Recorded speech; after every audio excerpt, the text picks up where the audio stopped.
নমস্কার বন্ধুরা, বাংলা গল্পের সোনাঝুরিতে সকলকে স্বাগত। এ হচ্ছে ভিন্ন স্বাদের গল্প শোনার আসল মজা। বন্ধুরা, মজার মজার গল্পের আসরে আজ আবার একটি ভারী সুন্দর গোপাল ভাঁড়ের মজার গল্প তোমাদের শোনাবো। তো চলো শুরু করা যাক। গোপালের পাড়ায় একজন পণ্ডিত ছিলেন। তার আসল নাম ছিল সতীশ চৌধুরী, কিন্তু গায়ের লোকেরা তাকে আড়ালে আবডালে ডাকত কাঠঠোকরা পণ্ডিত। কেন যে এই নামটা তার সঙ্গে জুড়ে দেওয়া হয়েছিল তা কেউই জানে না। একবার পুজোর পরে গোপালরা দল বেঁধে সেই পণ্ডিতকে বিজয়ার প্রণাম করতে গিয়েছিল। ছেলেদের প্রণাম তো তিনি নিলেনই না,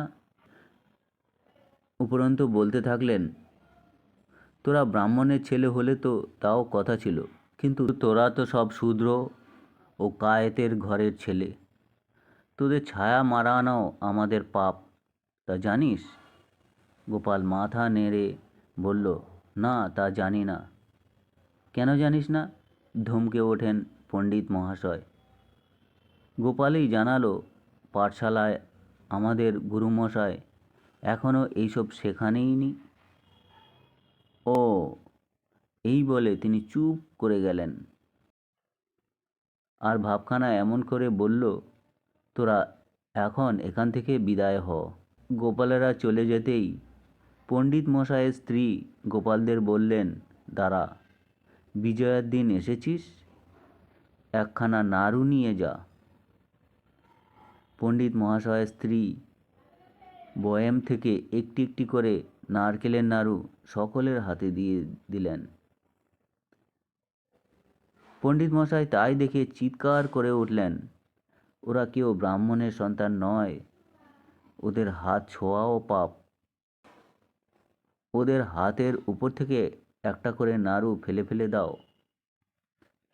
পণ্ডিত মহাশয়ের স্ত্রী তাই করলেন। স্বামীর কথা তো আর অমান্য করা যায় না। এরপর থেকে যার পর নাই গোপাল এবং তার বন্ধুরা সেই পণ্ডিতের উপর রেগে খাপ্পা হয়ে আছে, তকে তকে আছে। গোপাল জানে একদিন ধরা দেবেই, কারণ ওদের ছেলেপুলে কেউই নেই। সুতরাং পাড়ার বা পাশের গায়ের লোকেদের দরকার একদিন পড়বেই।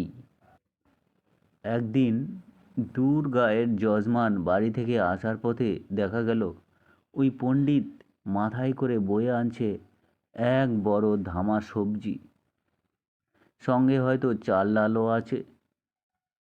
সঙ্গের ধামাটা এত ভারী ছিল যে সে আর চলতে পারছিল না।